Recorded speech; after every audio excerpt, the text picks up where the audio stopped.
Ça dépend, je pense, de notre croyance. Si on y croit, on va avoir des preuves partout. On a des écrits, des personnes qui peuvent en parler. Si on n'y croit pas, ben, on aura plus de mal à voir des preuves. T'es juif? T'es chrétien? Athée? Musulman? Bouddhiste? T'as plusieurs dieux? Un seul ou t'en as pas? Oh mon Dieu. C'est pas grave. Ici, on pratique le dialogue et on est fidèle à l'écoute. Oh my God, c'est le podcast qui fait parler des religions.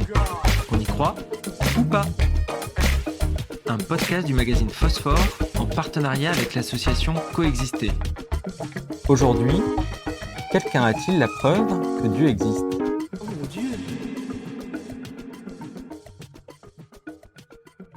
Je sais pas si quelqu'un a la preuve que Dieu existe. En tout cas, il y en a plein qui parlent d'expérience de Dieu. Floriane est agnostique. Il y en a qui parlent d'expérience personnelle. J'ai souvent aussi entendu l'argument que pour qu'il y ait tout ce qui existe, il y a forcément un créateur derrière, que ça peut pas venir de rien.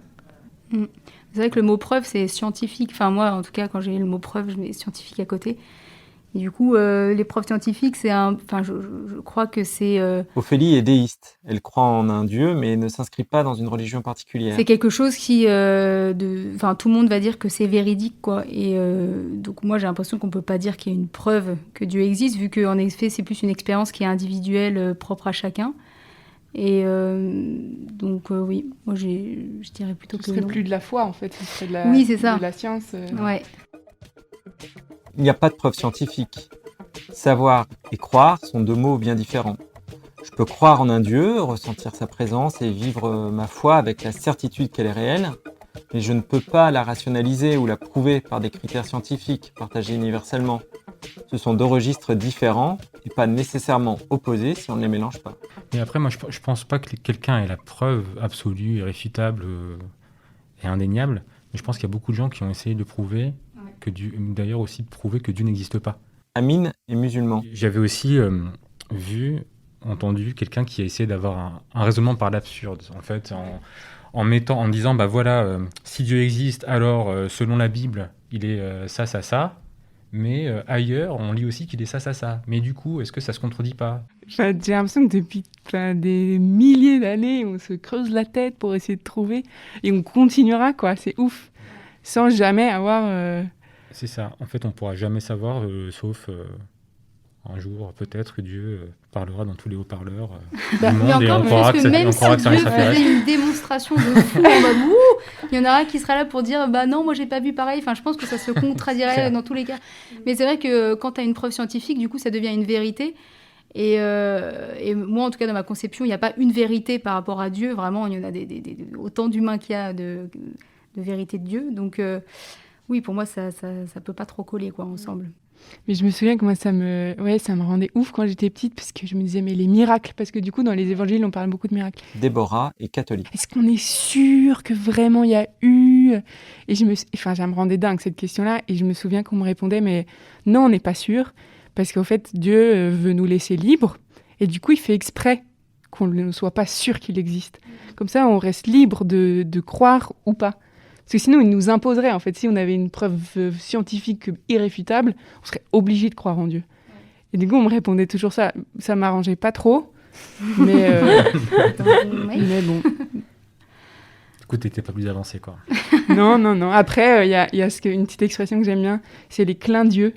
C'est les petits signes de Dieu dans la vie, comme ça. Et tu dis, je suis là. Peut-être que c'est moi, peut-être que c'est pas moi. Ouais. Et justement, tous ces signes sont très subjectifs aussi. À fond. C'est des signes que tu pourrais voir un jour, ne pas voir le jour d'après, et que toi, tu peux voir et pas d'autres personnes. Mais c'est ça la foi, en réalité. Mais c'est vrai que moi, il y a des personnes à qui je parle, et elles ont vécu des expériences tellement mystiques et incroyables que elles, mais c'est une preuve que Dieu existe, quoi. Elles en ont la conviction personnelle très, très fondée. Et il y en a d'autres pour qui c'est... vraiment pas. Donc c'est fou, les vérités qu'il peut y avoir par rapport à chaque personne, quoi. Mais je pense qu'il y en a qui ont vraiment... Enfin, pour eux, ils ont vraiment vécu que la preuve que Dieu existe, quoi. Et moi, je suis persuadé qu'il existe. Je suis sûr qu'il existe. C'est au fond de moi, je suis sûr. Après, j'ai jamais eu d'expérience mystique très forte, mais c'est juste un une suite d'enchaînements dans ma vie, une suite de petites choses qui font que ça n'a pas toujours été comme ça. Et par contre, je pense que là où j'ai vraiment senti qu'il y avait quelque chose d'incroyable dans notre univers, assez peut-être paradoxalement, c'est pendant mes études en école d'ingénieur, et notamment quand j'ai étudié la physique quantique, qui est quelque chose de scientifique assez théorique et très pointu. Et à ce moment-là, je me suis dit, mais waouh, en fait, là, il y a le monde qui nous entoure est incroyable, et nous, êtres humains, on arrive à peine à le décoder, grâce notamment à des théories physiques et mathématiques. Mais on le décode, et on n'arrête pas de découvrir des choses. Et à chaque fois qu'on découvre quelque chose, il y a tout de suite 1000 questions derrière aussi. Et c'est ça qui est beau. Et ça... Mais c'est quoi le lien avec le fait que Dieu existe ? Pour moi, pour moi, le lien, c'est que l'univers, il est incroyablement... harmonieux. Et en même temps, c'est une complexité, une telle complexité, mais au final, tout est harmonieux. Tout marche bien. C'est un truc et moi, je trouve que c'est un truc de fou quand tu vois que la matière, finalement, comment est constituée la matière, typiquement, quand on descend jusqu'au noyau et même ce qu'il y a à l'intérieur des noyaux et le fait que les électrons gravitent autour, etc. Et tu te dis tout ça, quand on étudie la physique quantique, c'est que tout est prévu, en fait, tout est quantifié mathématiquement. Et que tel élément, il va fonctionner de telle manière parce qu'il a tant d'éléments dans son noyau, etc. Et qu'au final, ça donne de l'eau. C'est juste le lien entre le tout petit et l'infiniment grand. Il y a un lien, il y a une logique. Et nous, êtres humains, on vit dans ça. Nous, en soi, on est tous ultra complexes dans la façon dont notre corps est conçu, notre corps fonctionne. C'est très complexe et pourtant, et au final, ça donne des êtres humains. Du coup, ça donne des. Il y a forcément un créateur de ça, en fait, quelque chose ou quelqu'un qui l'a pensé. Peut-être pas pensé. Pour moi, mettre des mots comme ça, qui sont très humains, c'est trop concret. Mais il y a quelque chose. Tout a convergé, quoi. Avant, il y avait le chaos, le Big Bang, le chaos avec des particules partout, et au final, ça a donné quelque chose qui font sens aussi. Avec une vie avec des gens qui vivent leur vie, et avec une vie qui fait sens, etc. Oui, mais alors à ça, du coup, tout l'absurde que tu rencontres, souvent on te dirait, alors pourquoi il y a des guerres, des gens... ça fait pas, il y a des choses qui font pas sens sur Terre. Je trouve ça beau comme façon de voir les choses, parce qu'effectivement, ça t'oblige à t'émerveiller, en fait, à prendre conscience, à avoir de la gratitude par rapport à toutes ces choses belles. Et en même temps, moi, je me suis toujours dit, mais c'est une vision super humaine, justement, de dire qu'il y a forcément quelque chose derrière qui met en place ça, quoi. Et je me suis dit, mais c'est parce qu'on est des êtres humains qu'on pense qu'il y a quelque chose qui est derrière et qui orchestre, mais en fait, c'est mais rien que se poser la question, est-ce qu'il y a des preuves, c'est vouloir mettre un raisonnement pour quand même, avec nos petits cerveaux d'humains, pour celui qui aurait créé nos petits cerveaux d'humains. Donc c'est complètement... on se prend un peu pour des oufs, là. Ouais. C'est vrai que... non, mais c'est vrai que c'est compliqué. En plus, on a quand même vachement tendance à tout mettre dans des cases et tout. Voilà. Et là, il y a une grande partie de la population mondiale qui croit en quelque chose qui ne se voit pas, qui ne peut pas être touché. Enfin, pour ceux qui ne croient pas en Dieu, c'est vrai que ça doit être un peu compliqué à concevoir, quoi.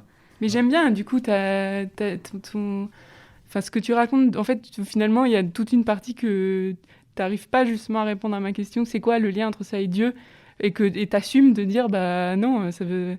Enfin, je sais pas comment expliquer, mais je trouve que t'assumes le fait qu'il y a une énorme partie de choses qui nous échappent, mais juste que, je sais pas, tu t'observes une harmonie, mais sans... Mais parce que, en fait, à la fois, il y a cette harmonie, à la fois, il y a plein de choses qui nous échappent, et à la fois, les choses absurdes dont tu as parlé, pour moi, ça peut être aussi une infinité de leçons, en fait. Une infinité de leçons pour l'humanité, à titre collectif, mais aussi individuel, quoi. Tout ce qui se passe de mauvais, finalement, déjà, le bien et le mal, c'est pas si simple, parfois. Et puis, tout ce qui se passe de mauvais, est-ce que c'est finalement... est-ce que c'est pas aussi quelque chose sur lequel on peut rebondir ? Est-ce que c'est pas quelque chose sur lequel on peut réfléchir ?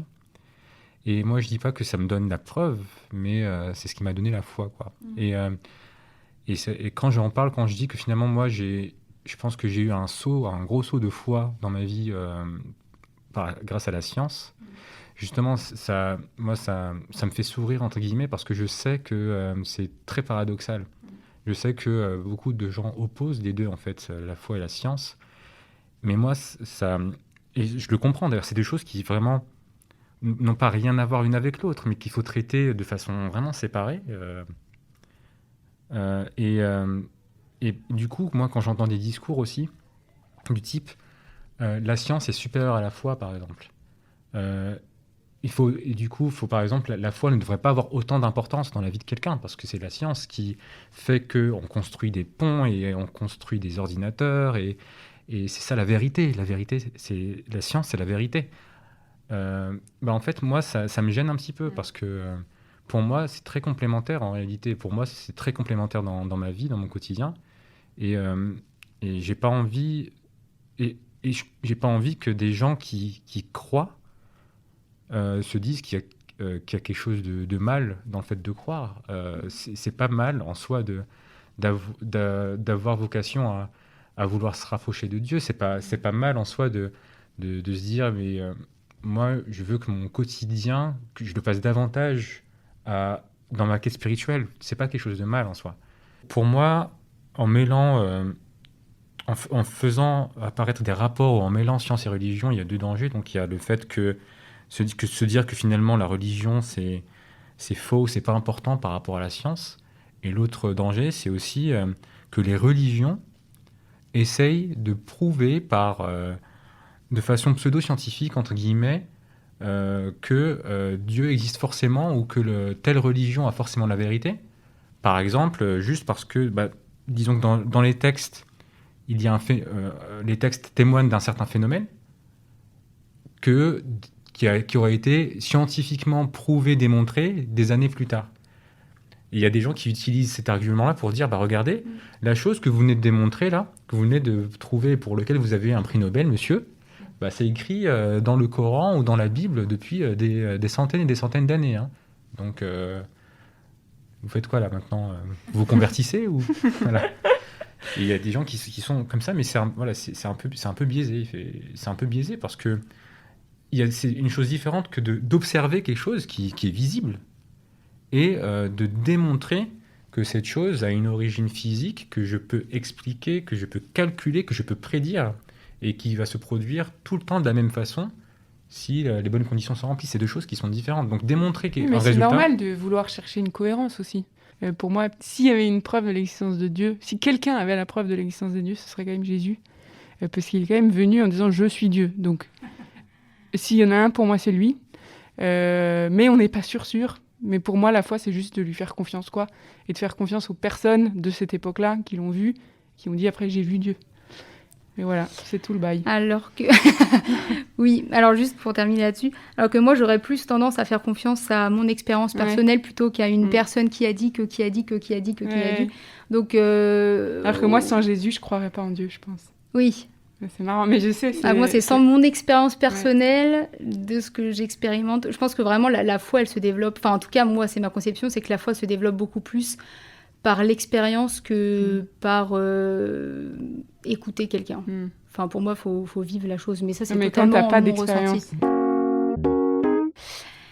Il faut se donner les moyens d'en avoir, quoi. En fait, voilà.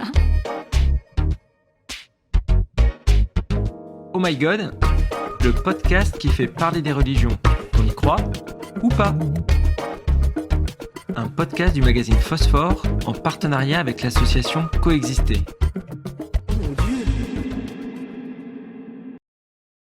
Un podcast Bayard Jeunesse.